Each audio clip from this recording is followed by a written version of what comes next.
بسم الله الرحمن الرحيم. الحمد لله الذي خلق الإنسان وعلمه البيان. الصلاة والسلام على رسول الرحمن سيد الإنس والجان صاحب الجود والإحسان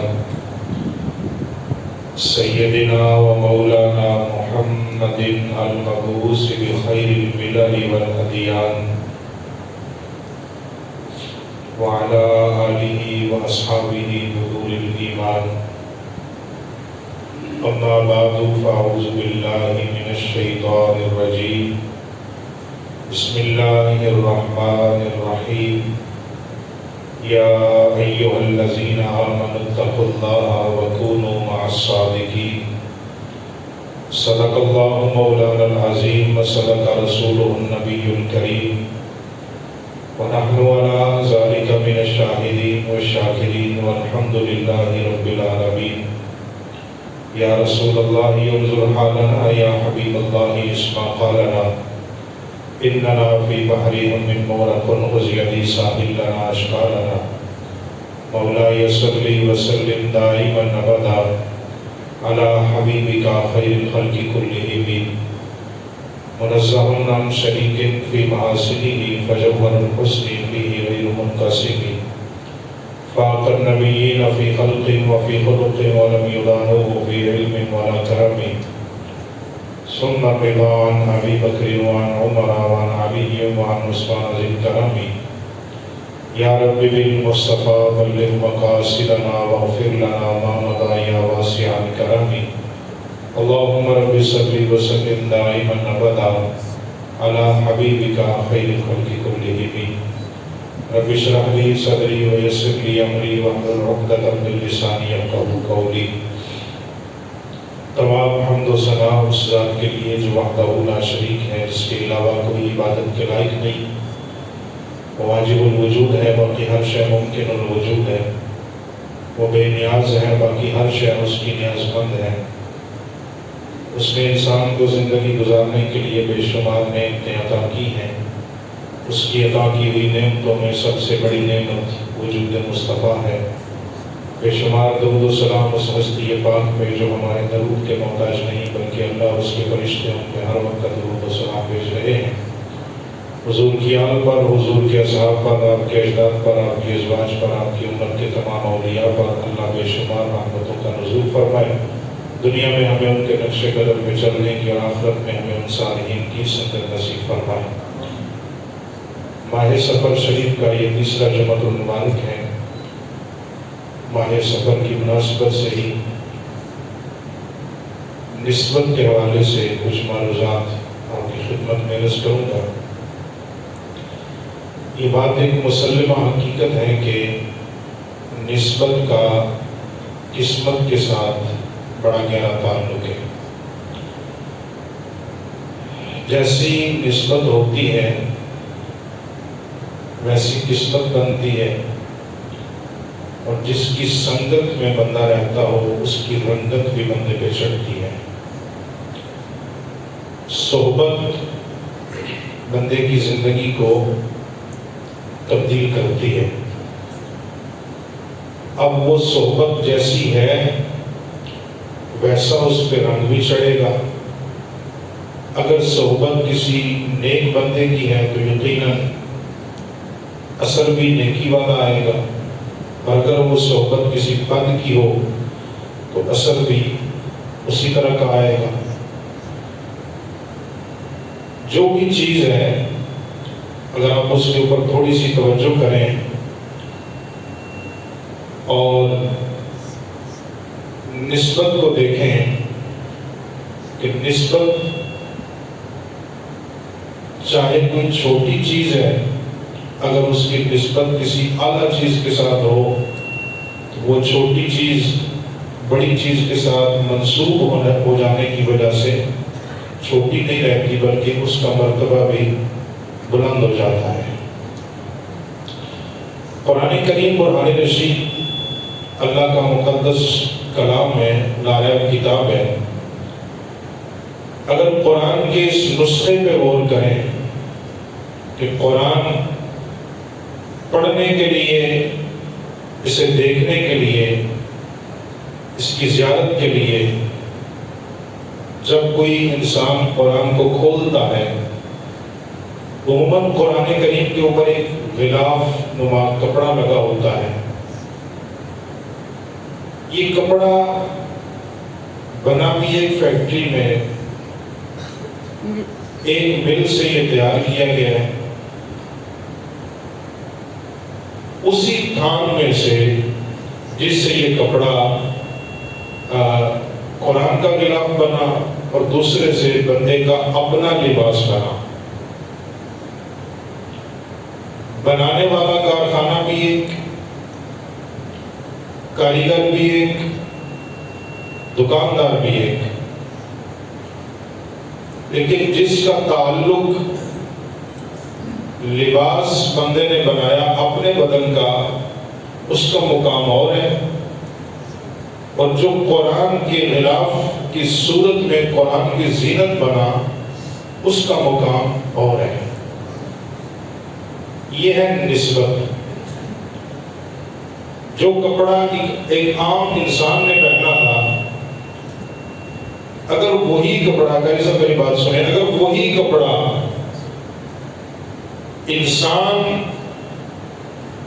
اپنے بدن پہ پہنتا ہے، اور وہ لباس والا کپڑا جب پہننے کے قابل نہیں رہتا، جب پرانا ہو جائے، تو لوگ یہ کہتے ہیں کہ اس کپڑے کو کسی ایسی جگہ پہ استعمال کرو، مطلب یہ کپڑا اب استعمال کے قابل نہیں رہا، یا تو یہ صفائی کے کام آئے گا، یا جوتے صاف کرنے کے کام آئے گا، یا کسی اور اس طرح کے کام اس کو لگایا جائے گا۔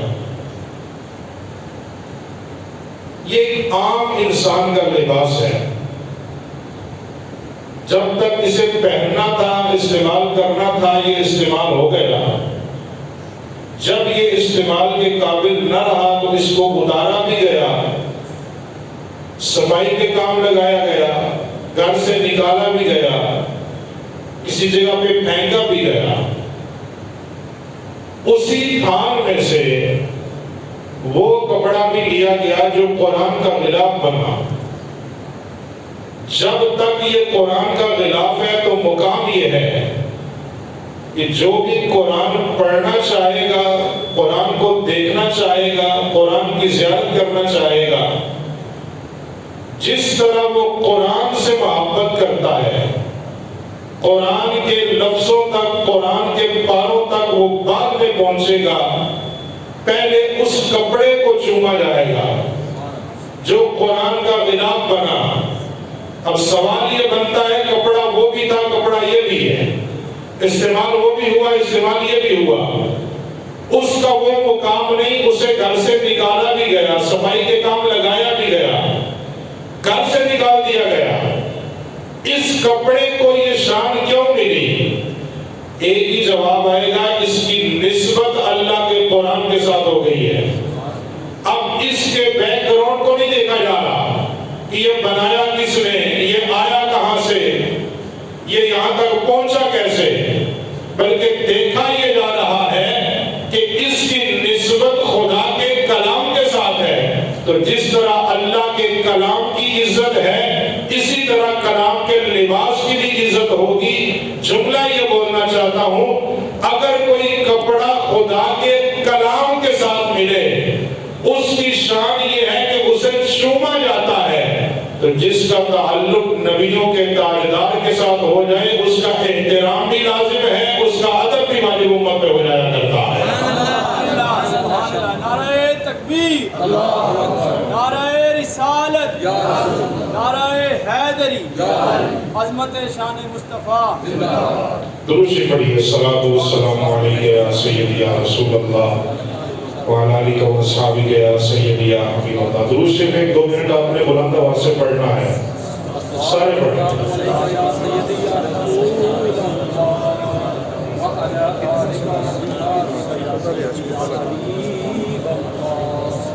الصلاۃ والسلام علیک یا سیدی یا نبی اللہ۔ جب تک کسی بھی چھوٹی چیز کا تعلق بڑی کے ساتھ ہوتا ہے تو وہ کچھ چھوٹی چیز چھوٹی نہیں رہتی، بڑی چیز کے ساتھ نسبت ہو جانے کی وجہ سے اسے بھی وہی مقام ملتا ہے جو بڑی چیز کا مقام ہے۔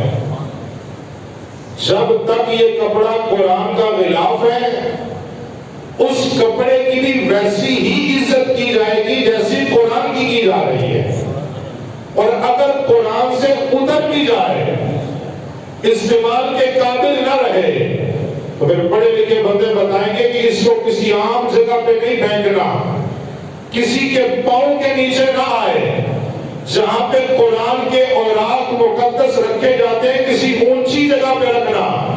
بابا کپڑا یہ بھی تھا، کپڑا وہ بھی ہے، اتنا پروٹوکول کس لیے؟ جواب آئے گا تم صرف کپڑے کو دیکھ رہے ہو، کپڑے کا تعلق نہیں دیکھ رہے، اس کا تعلق کسی عام کتاب کے ساتھ نہیں، اللہ کے قرآن کے ساتھ ہے۔ جس کپڑے کا تعلق اللہ کے قرآن کے ساتھ ہو جائے اس کا احترام کرنا لازم ہو جاتا ہے۔ اگر کسی صحابی کا تعلق مصطفیٰ سے ہو جائے تو صدیق اکبر کا احترام کرنا امت میں لازم بھی بنتا ہے، واجب بھی ہو جایا کرتا ہے۔ میں دوسری مثال عرض کروں گا، ترجمہ بار میں کروں گا آیت کا۔ شہر مکہ ہے، بڑا مقدس شہر ہے، شہر مکہ میں بندہ داخل ہو، قسمت ساتھ دے جائے، بندہ چلتے چلتے حرم مکہ میں پہنچے، خانہ کعبہ کا دیدار کرے، طواف خانہ کعبہ کیا۔ اب خانہ کعبہ اور رب کائنات کی توحید کا مرکز ہے اس روئے زمین کے اوپر، اللہ کی توحید کا مرکز ہے خانہ کعبہ اس روئے زمین کے اوپر۔ بندہ چلتے چلتے جب حرم مکہ میں پہنچا، جیسے ہی اس نے خانہ کعبہ کا طواف کیا، پیچھے پلٹ کے دیکھا تو اسے ایک اشارہ ملا کہ خانہ کعبہ کے سامنے ایک پتھر پڑا ہے، اس پتھر پہ آ، اس کی زیارت کر، اور اگر تجھے موقع ملے تو پھر اس پتھر کو چوم۔ اللہ یہ کیسا قانون ہے، بندے کو اتنی دور سے بلایا اور بلا کے خانہ کعبہ کے سامنے کہتا ہے یہ پتھروں کو چومو۔ اللہ تیرا حکم یہ تھا ہم پتھروں کو نہیں چومیں گے۔ فرمایا سابقہ تاریخ میں غور کرو، یہی حرم مکہ تھا، یہی صحن کعبہ تھا، یہی بیت اللہ تھا، اسی دیوار خانہ کعبہ کے ساتھ 360 بت لگے ہوئے تھے پتھروں کی صورت میں۔ جب مکہ فتح ہوا، میرے اللہ کریم نے حکم دیا، پیارے حبیب جی مالک حکم فرمایا ان سارے پتھروں کو دیوار کعبہ سے اتارو۔ سارے پتھر اتروائے گئے۔ جب اوپر والے پتھروں کی باری آئی تو میرے مصطفیٰ کریم نے مرشد علی کا نام لیا۔ اگر آپ سبحان اللہ کہہ سکتے ہیں تو ٹھیک ہے۔ مرشد علی کا نام لیا۔ حضور نے جب مولا مرتضیٰ کو بلایا، اپنے کندھوں پہ چڑھایا، دیوار خانہ کعبہ کے سامنے سارے ان بتوں کو اتارا، وہ سارے پتھر توڑے گئے، زمین میں رکھے گئے، آگ کی طرف پھینکے گئے، ان پتھروں کی کوئی عزت نہیں۔ اللہ جب تیرے محبوب نے مولا علی کو حکم دیا تھا، وہ سارے پتھر تو نے اتروا دیے، دیوار خانہ کعبہ کو صاف کروا دیا۔ یہ جو مقام ابراہیم والا پتھر ہے، اور یہ بھی تو پتھر ہی تھا، یہ جو خانہ کعبہ کی دیوار کے ساتھ حجر اسود لگا ہے، یہ بھی تو پتھر ہی تھا۔ اللہ تو نے اسے نہ توڑنے کا حکم دیا، نہ اتارنے کا حکم حکم دیا نہ چھوڑنے کا حکم دیا. فرمایا یہی مسئلہ سمجھانا چاہتا ہوں. تجھے میں نے شہر مکہ میں بلایا, اپنا گھر دکھایا, مکے کی گلی گلی میں گھمایا, تجھے صرف ایک مسئلہ بتانے کے لیے کہ وہ پتھر جو مصطفیٰ اور مرتضیٰ نے توڑے تھے ان کی نسبت تھی کافروں کے ساتھ, یہ جو پتھر ہیں ان کی نسبت ہے میرے پیاروں کے ساتھ.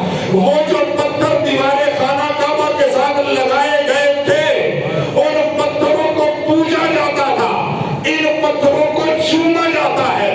ارے جن پتھروں کا تعلق کسی کافر کے ساتھ ہو جائے اسے توڑنے کا حکم ہے, اور جس پتھر نے اللہ کے نبی خلیل کے قدموں کو بوسے دیے ہیں اس پتھر کو چھوڑنے کا حکم نہیں, خانہ کعبہ کے سامنے جا کے اس پتھر کو محبت سے چھومنے کا اللہ نے حکم عطا فرما رکھا ہے. تکبیر, نعرہ رسالت, نعرہ حیدری, شان عظمت مصطفیٰ, شان عظمت مصطفیٰ, تاجدار ختم نبوت, تاجدار ختم نبوت, تاجدار ختم نبوت. اے سی نہیں چل رہے, یہ میں نے بند نہیں کروائے, یہ وقڑا والوں کی طرف سے بند ہے. 3 فیز نہیں چل رہا اس لیے اے سی نہیں چلے, گرمی اتنی نہیں ہے, پنکھے چل رہے ہیں, ماحول ٹھنڈا ہے.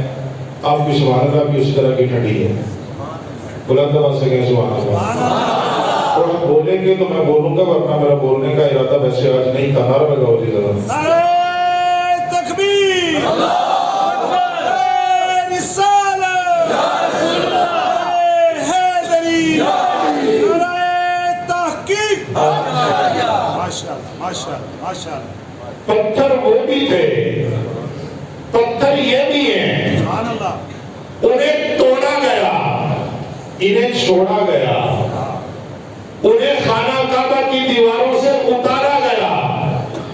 ان پتھروں کو دیوار خانہ کعبہ کے سامنے سجایا گیا. اللہ جب وہ بھی پتھر تھے یہ بھی پتھر ہیں, انہیں چھوڑنے کا حکم نہیں, انہیں رکھنے کا حکم نہیں. اللہ جب وہ نکلوا دیے تھے ان دو کو کیوں بچا کے رکھا؟ فرمایا تم نے دیکھا نہیں, ایک پتھر کی نسبت ہے خلیل نبی کے ساتھ, ایک پتھر کی نسبت ہے میرے مصطفیٰ کے ساتھ. اب دیکھ تو صحیح, تجھے نسبت کا پتہ بتاؤں, نسبت نے قسمت کو کتنا بدلا ہے. پتھر ہی تھے, دوسرے سارے کے سارے نکلوا دیے گئے, انہیں خانہ کعبہ کے سامنے سجا دیا گیا, اور یہ حکم آیا وَاتَّخِذُوا مِن مَقَامِ إِبْرَاهِيمَ مُصَلًّى. اے خانہ کعبہ کے سامنے آنے والوں, اگر یہ چاہتے ہو اللہ تمہارے طواف قبول کرے, تمہارے عمروں کو قبول کرے, تمہارے حج کو قبول کرے, جہاں پہ میرے نبی خلیل نے اپنے قدموں کو لگایا ہے اس قدم کے نشان کے اوپر تم اپنا ماتھا رگڑ کے جاؤ, اللہ تمہارے عمروں کو اپنی بارگاہ میں قبول فرماتا جائے. تم یہاں پہ آ کے ماتھا رگڑو. کبھی غور کیا اس بات پہ؟ بڑے لوگوں نے زیارت کی ہے, کبھی اس جملے پہ غور کریں میں جملہ بول کیا رہا ہوں. جہاں پہ نبی کے قدم لگے تیرا وہاں پہ ماتھا لگے گا تو حج قبول کیا جائے گا. یہ تیری مرضی ہے. پاکستان آ کے تو کہہ سکتا ہے کہ نسبت فائدہ نہیں دیتی. کبھی صفا مروہ پہ چلتے ہوئے سعی کرتے ہوئے غور تو کر, آخر وہ بھی تو ایک پہاڑی تھی. اللہ فرماتا ہے کوئی نبی آئے وہ بھی دوڑے گا. میرا جملہ ضائع نہ کرنا, نبی آئے وہ بھی دوڑے گا, ولی آئے وہ بھی دوڑے گا, کوئی بادشاہ آئے گا وہ بھی دوڑے گا, کوئی فقیر آئے گا وہ بھی دوڑے گا, کوئی وزیر آئے گا وہ بھی دوڑے گا. اللہ یہ کیسا قانون ہے, سب کو دوڑنے پہ لگا رکھا ہے. ہم تو آئے تھے تیری بارگاہ میں سجدے کرنے, ہم تو آئے تھے ثواب کی نیت سے. حریم کبریا سے صدا آتی ہے, کون سا ثواب, کون سے سجدے, کون سی عبادت. اگر مجھے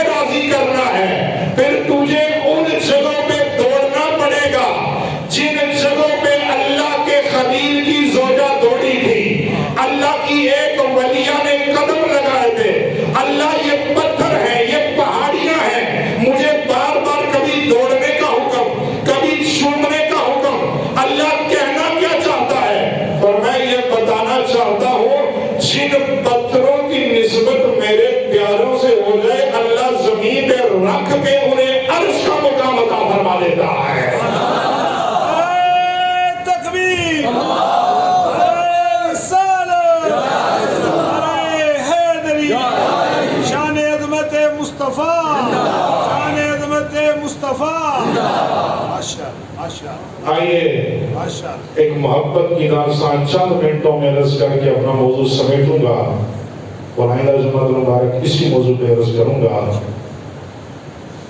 حرم مکہ ہے، یہ خانہ کعبہ کی بات کرتے ہوئے اچانک میرے ذہن میں بات آ رہی ہے تو میں نے کہا چلیں موضوع کے ساتھ بھی ملے گی۔ حرم مکہ، لوگ خانہ کعبہ کا طواف کر رہے ہیں، طواف کعبہ کرتے کرتے عین حجر اسود کے سامنے لوگوں کی جب نظر پڑی تو وہاں سے حضرت سیدنا امام زین العابدین تشریف لے آئے۔ حضرت امام زین العابدین جب حرم مکہ میں داخل ہوئے، لوگوں نے طواف کعبہ کرتے کرتے حضرت سیدنا امام زین العابدین کو رستہ دیا۔ آپ نے ارادہ فرما رکھا تھا کہ میں نے حجر اسود کو بوسہ دینا ہے۔ حضرت امام زین العابدین کو لوگوں نے رستہ دیا، بات بڑی لمبی ہے طویل لیکن شارٹ عرض کروں گا۔ حضرت امام زین العابدین حجر اسود تک پہنچے، حجر اسود کو بوسہ دیا تو قریب ہی خانہ کعبہ کے سامنے حشام بن عبد الملک اس وقت کا بادشاہ بیٹھا ہوا تھا۔ اسے کسی بندے نے پوچھا، بادشاہ سلامت جان کی امان قوم کو عرض کروں؟ کہتا جی بتائیں۔ اس نے کہا یہ کون آیا ہے حرم مکہ میں؟ تو کس وقت کا بیٹھا ہے، وقت کا بادشاہ ہے، تجھے کسی نے رستہ بھی نہیں دیا، تجھے کسی نے پوچھا بھی نہیں تو کون ہے، وقت کا بادشاہ ہے۔ یہ جوان کون آیا ہے کہ جب یہ حرم مکہ میں داخل ہوا تو لوگوں نے رستہ چھوڑ دیا؟ حشام جانتا تھا حضرت امام زین العابدین کو، جانتا تھا مانتا نہیں تھا۔ میں نے جملہ بول دیا، اچانک ہی بول دیا، آپ کو میری بات کی سمجھ میں نہیں آئی میں نے کیا کہا ہے۔ جانتا تھا مانتا نہیں تھا، جانتا ابو جہل بھی تھا مصطفیٰ کی ذات کو، مانتا نہیں تھا۔ جاننے اور ماننے میں فرق ہے، جاننا اور ہے، ماننا اور ہے۔ جانتا ابو جہل بھی تھا، مانتا بلال حبشی تھا۔ حضرت امام زین العابدین کو جانتا ہے یہ حشام، بغض تھا اہل بیت کا اس کے دل میں، بڑے تکبرانہ لہجے میں کہنے لگا مجھے نہیں پتا یہ کون ہے، میں نہیں جانتا۔ فلسفہ شاعر سب پاس کھڑا تھا، بادشاہوں کے قصیدے لکھنے والا۔ اس نے کہا بادشاہ سلامت اگر اجازت دے تو پھر میں بتاؤں یہ کون آیا ہے۔ حضرت داتا صاحب کا عرص شروع ہونے والا ہے، یہ بات کا شروع معلوم کا حضور داتا صاحب نے لکھی ہے۔ فلسفہ نے کہا بادشاہ سلامت اگر مجھے اجازت دے تو پھر میں بتاؤں یہ کون آیا ہے۔ بادشاہ نے کہا بتا یہ کون آیا ہے۔ فلسفہ نے کہا یہ وہ آیا ہے جسے زمین بھی جانتی ہے، آسمان بھی جانتا ہے، زمین والے بھی جانتے ہیں، آسمان والے بھی جانتے ہیں۔ پورا قصیدہ اس نے امام زین العابدین کی تعریف میں لکھا اور آخر میں جا کے اس نے جو شعر لکھا ہے، داتا صاحب نے لکھا ہے، اس نے شعر یہ لکھا تھا، اس نے کہا اے بادشاہ سلامت تو کہتا ہے میں نہیں جانتا، پوری دنیا جب حرم مکہ میں آتی ہے، خانہ کعبہ کی دیواروں کو بوسے دیتی ہے تو بندہ اپنی قسمت پہ رشک کرتا ہے کہ مجھے آج دیوارے کعبہ کو چھونے کا موقع ملا ہے۔ خدا کی عزت کی قسم یہ وہ آیا ہے جب یہ خانہ کعبہ کی دیواروں کو بوسہ دے رہا تھا تو خانہ کعبہ اپنی قسمت پہ ناز کر رہا تھا کہ آج مجھے مصطفیٰ کے شہزادے نے بوسے دینے کا موقع عطا فرما دیا۔ تو کیسے کہتا ہے، بات لمبی ہے میں چھوڑ رہا ہوں، اگلا قصہ اس کا لمبا ہے، پورا واقعہ نہیں عرض کر رہا۔ اس نے کہا تو کیسے کہتا ہے کہ میں نہیں جانتا یہ کون ہے؟ یہ وہ آیا ہے، لوگ جب دیوارے کعبہ کو چھوڑتے ہیں تو اپنی قسمت پہ ناز کرتے ہیں کہ میں نے خانہ کعبہ کی دیوار کو چھوما، میں نے حجر اسود کو چھوما۔ اس نے کہا رب کعبہ کی عزت کی قسم ہے، تعظیم آپ ہی مجھے یاد آ رہا ہے کون سے کا شاعر، اس نے بڑے پتے کی بات لکھی ہے، سرائکی شاعر ہے۔ اس نے کہا تباہ تھیوے علی دے بچیاں نال جس جس بندے دا ویر ہوئے، تباہ تھیوے علی دے پتراں نال جے جے بندے دا ویر ہوے ساڈے ماں پیو دا دین جو بچ گیا انشاءاللہ علی دے پتراں دی خیر ہوے ساڈے ماں پیو دا دین جو بچ گیا انشاءاللہ علی دے پتراں دی خیر ہوے اور اس نے کہا تو کیسے کہتا ہے کہ میں نہیں جانتا یہ کون آیا ہے اس نے کہا یہ وہ آیا ہے لوگ دیوار کعبہ کو چوم کے تو اپنی قسمت پہ ناز کرتے ہیں میں نے خانہ کعبہ کی دیوار کو چوما ہے اس نے کہا جب یہ بوسہ دے رہا تھا تو کعبہ اپنی قسمت پہ ناز کر رہا تھا کہ مجھے مصطفیٰ کے شہزادے نے بوسے آتے ہیں